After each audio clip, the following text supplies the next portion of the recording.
عقیقے کے لیے ایک گائے میں 7 حصے کر کے عقیقہ کیا جا سکتا ہے؟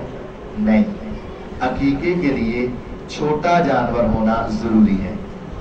قربانی کے مسائل الگ ہیں، عقیقے کے مسائل الگ ہیں۔ عقیقہ کے اندر بیٹے کی طرف سے 2 چھوٹے جانور اور بیٹی کی طرف سے 1 چھوٹا جانور۔ ان چھوٹے جانوروں میں اس کا قد جتنا مرضی بڑا ہو وہ آپ کر لیں، لیکن اگر آپ کہیں ہماری برادری زیادہ ہے، ہمارے افراد زیادہ ہیں، ایک سے کیا بنے گا، تو عقیقے کے طور پر 1 کریں، بس باقی ویسے ہی دعوت کے طور پر جتنا مرضی آپ کریں، اس میں کوئی حرج نہیں۔ عقیقہ جن کا نہیں ہوا وہ ماں باپ ہی دے سکتے ہیں یا خود بھی کر سکتے ہیں۔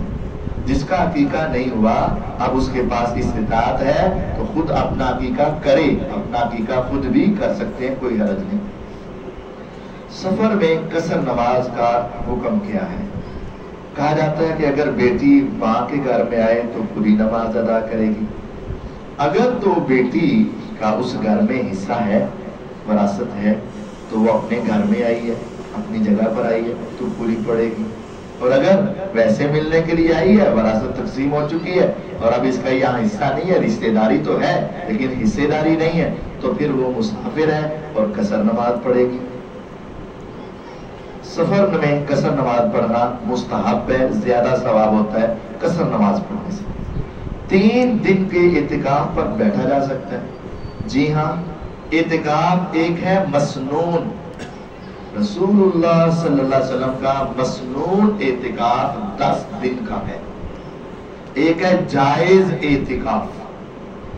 جائز اعتکاف رمضان میں بھی ہو سکتا ہے، غیر رمضان میں بھی ہو سکتا ہے، روزہ رکھ کر بھی ہو سکتا ہے، بغیر روزے کے بھی ہو سکتا ہے، 1 دن کا بھی ہو سکتا ہے، 1 رات کا بھی ہو سکتا ہے۔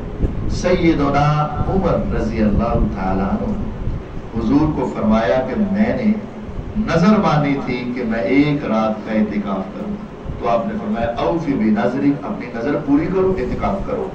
تو 1 رات کا بھی اعتکاف ہو سکتا ہے، کوئی حرج نہیں۔ تاک رات میں آنا ضروری ہے اعتکاف کے لیے؟ نہیں، جفت رات میں آئے یا صرف دن کا ہی کر لیں، صبح آئے شام کو چلے گئے، اعتکاف کی نیت کی۔ اعتکاف کیا ہے؟ الگ بیٹھ کر اللہ کو یاد کرنا، بس۔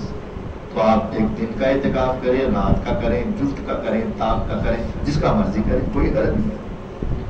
ایک بچی کی پیدائش ہوئی ہے اور اس کا عقیقہ کرنا تھا، تو اس کے والد نے عقیقہ کرنا چاہا تو جانور بہت مہنگا تھا، تو بچی کی دادی اور چاچو نے پیسے ڈالے، پھر جانور لے کر آئے، تو کیا یہ ٹھیک ہے؟ تو ٹھیک ہے، انہوں نے تحفہ دے دیا نا پیسوں کا۔ چاچا نے کہا چلو میری طرف سے یہ تمہیں تحفہ، بچی کو تحفہ، اور دادی نے کہا بیٹا میری طرف سے، تو وہ ہو گیا، کوئی حرج نہیں ہے۔ عقیقہ صرف باپ کی طرف سے ہونا چاہیے یا دادی یا چاچو یا کوئی جو مرضی اس کی طرف سے کر دے، عقیقہ بس ہونا چاہیے، جو بھی ان کے ساتھ محبت رکھتا ہے وہ ان کا تعاون کرے، وہ عقیقہ کروا دے اور ہمیں بھی پھر اس میں سے کھلوا دے۔ اگر جماعت ہو رہی ہو اور ساتھ والا میری کوشش کے باوجود بھی پاؤں نہ ملائے تو مجھے کیا کرنا ہے؟ پہلی بات ہے تو نے زیادہ کوشش نہیں کرنی۔ ایک کلیہ فارمولا یاد رکھیں، آپ نے امام کی طرف ملنا ہے، دوسری طرف کی فکر چھوڑ دیں۔ مثلا جو افراد ادھر ہیں یہ اپنے الٹے پاؤں کو جوڑنے کی کوشش کریں اور دایاں پاؤں اپنے حساب سے بس رکھیں، بس کوئی ملاتا ہے ملائے، نہیں ملاتا نہ ملائے۔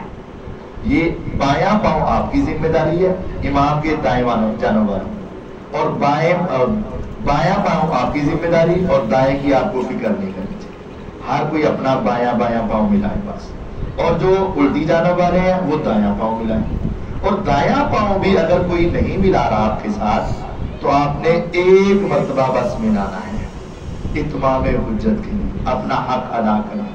وہ نہیں ملا رہا تو چھوڑ دیں، نہ اس کی نماز خراب کریں اور نہ اپنی نماز۔